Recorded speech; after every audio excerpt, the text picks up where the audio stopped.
Olá, boa noite, bem-vindo ao canal Rádio Derby Paulista e hoje vamos falar sobre o jogo entre Corinthians e Vasco da Gama. Corinthians e Vasco da Gama, a vitória do Timão por 3-2 em cima da equipe do Cruz Maltino. Vamos começar a falar da escalação primeiramente. Importante falar, essa vitória foi um confronto direto entre duas equipes, né? O Corinthians vence de uma maneira superior, talvez um dos melhores jogos, dos poucos bons jogos do Dorival pelo Campeonato Brasileiro. Você pode falar que o jogo contra a Inter em casa, e outro grande jogo foi esse, né? Em termos de desempenho. Vamos falar da escalação? Vamos lá. Hugo Souza, Mateuzinho, André Ramalho, Gustavo Henrique, Matheus Bidu, Ranieri, Maicon, Charles, Breno Bidon, Kaique, Guinagão. É um Corinthians esfacelado, um Corinthians totalmente desfalcado, contra uma equipe do Vasco que estava embalado. Um Vasco estava totalmente confiante, um Vasco totalmente, um Vasco totalmente com aquela empolgação de ter vencido a equipe do Santos por 6-0, uma goleada histórica. Eu particularmente raramente vi Vasco vencer por um placar desse jogando um futebol envolvente, né? E o Vasco venceu e já fez grande jogo também contra São Paulo no Morumbi, que foi crucial para a demissão do senhor Luiz Ubeldia, né? O começo do jogo foi importante a gente falar. O Corinthians entra com 3 volantes ou de marcação, ou 4, né? Breno Bidon é um pouco menos, né? Você tem Maicon, Charles, né? Você tem o Breno Bidon e Ranieri, né? Então você tem 3, 4 jogadores com a característica de marcação, né? Você tira o Garro. Eu acreditava que a ideia inicial do Garro era porque ele é muito bom tecnicamente, mas não é um jogador que consiga fazer a função de marcação. No caso, o Garro foi poupado, né? Pensando no jogo do Copa do Brasil, que é importante, né? O jogo no sintético. Então, o Garro foi poupado e tem problemas físicos. O Rodrigo Garro é o melhor jogador do Corinthians, digamos assim. Então, o Rodrigo Garro em si, ele foi poupado no primeiro tempo, e Corinthians, com jogadores com marcação, como Ranieri, como Maicon, como Charles, o jogo começa equilibrado. Vasco teve um chute da fora da área do Felipe Coutinho, né? Depois foi todo do Corinthians. Corinthians foi o mais incisivo, teve as trocas de posição de jogadores em qual Maicon faz aquela função que ele fazia no começo da carreira, que foi, no caso, pisar na área.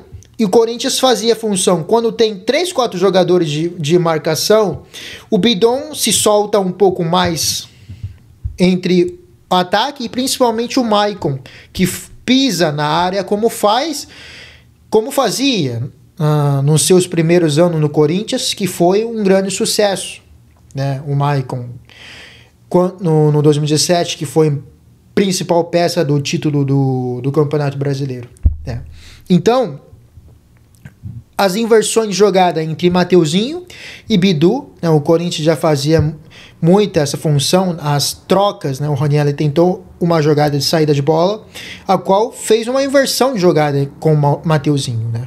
Então, as inversões de jogadas laterais e a grande sacada do Dorival da posicionamento dos seus volantes, de ter mais marcação, né? Fechando esse possibilidade de um jogo que o Diniz gosta, que é a troca de posse. O Corinthians fecha esse corredor de marcação para impedir essas trocas de passe que o Diniz gosta, né? Lembrando que a goleada do Vasco contra o Santos só colocou um volante de marcação, o Corinthians colocou 4 para fechar essa função da saída, e Vasco defensivamente foi muito fraco, né? E tanto que teve o lance do primeiro gol, que foi a saída, grande passe do André Ramalho. Puma Rodrigues não fecha o ângulo, não fecha o corredor do Bidu. Bidu teve total chance de liberdade de cruzar, e o Maicon faz um belo gol, recontrando confiança. A gente critica bastante o Dorival Júnior de insistir demais com o Maicon. E Maicon mostrou, né, com 3 jogadores na marcação, como Raniel ali atrás seguro, Bidon pisando em algum momento, e depois no lance seguinte teve um chance do Charles que chuta, e Bidon acaba desperdiçando, né? Então essa presença de 3 meio campo, né, Raniel, Maicon, Bidon e Matheus Bidu e o Mateuzinho fazendo trocas, inversões de jogado pelos lados, facilitou demais, e o Corinthians teve chance para fazer o segundo gol. Digamos que 1-0 foi muito barato no primeiro tempo. No segundo tempo, o Vasco encontra o pênalti do Veguete, né? O Veguete entra, porque o Veguete não joga, justamente havia um questionamento dos torcedores do Vasco, era que Veguete, quando obriga muito o time a jogar bolas longas, cruzamento na área.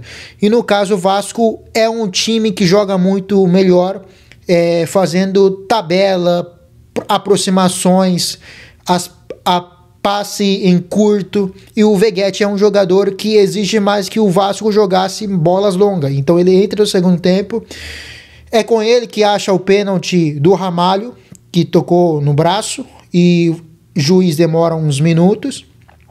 O Veguete faz gol, e minutos depois teve uma jogada do Garro já em campo, né, fazendo diferença, chuta, ele teve chance de passar para o Mateuzinho, e Mateuzinho aparece, né, com tranquilidade, cruzando para o Guinegão, que faz 2-1. Guinegão, a gente tem que falar sinceramente, o Guinegão é um jogador que, né, corre, se entrega, se esforça e vem fazendo gol, né? Com a ausência dos 2 astros da equipe, que é o Yuri Alberto e o Memphis Depay, que está machucado, o Guinegão vem resolvendo. Ele e o Kaique no ataque, né? Entregando, se dedicando, se esforçando. E no jogo sem a bola, eles se entregam, ajudam na marcação, né? A gente sabe, quando o Corinthians tem Yuri, Depay e Garro junto, tem dificuldade de marcação no jogo sem bola. E o Corinthians é muito bom no ataque, mas jogo sem a bola é uma equipe que possui dificuldades em questão defensiva. E o Kaique e o Guinegão, principalmente, em vários lances, ele desce para marcar, ele desloca pelos lados, ele corre o campo todo e vem mostrando personalidade. Na hora de ir para cima, ele vai para cima, e já é 2 jogos, 2 gols, né? E parece mostrar para os 2 astros da equipe do Corinthians que, se vocês não estão, a gente vai entregar. A base vai tentar fazer algo diferente, né? E no caso do Corinthians, faz o terceiro gol, né? Outra vez Garro participa e o Gustavo Henrique faz gol de cabeça. A gente tem que falar sinceramente nessa questão de Dorival Júnior, né? Desde a época do Dorival Júnior, desde que ele chega, o Corinthians melhora seus aproveitamentos na bola parada.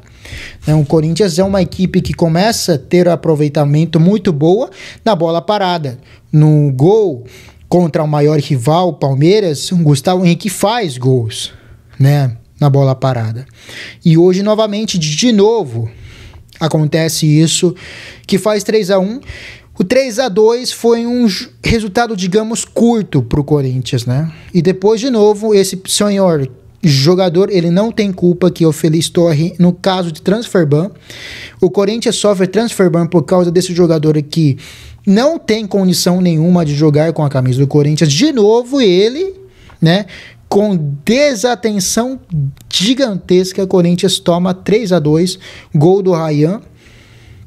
E a essa altura, faltando 2, 3 minutos, o Corinthians correu o risco de tomar empate, né? O que acontece no segundo tempo, depois de 3-1, a impressão é que o Corinthians poderia ter feito o 4º gol, né? O Vasco em nenhum momento mostrou situação que possa mostrar que merecesse fazer o 3-2, e com a entregada do Félix Torres, o Vasco consegue fazer 3-2, é um resultado curto, mas justo, né? O Corinthians, depois de 10 jogos, ou quase 10 jogos, consegue somar 3 pontos contra um adversário direto na briga de rebaixamento, sai de forma tranquila. Imagina você perder para o Vasco, que estava embalado no São Januário, provocação no pré-jogo.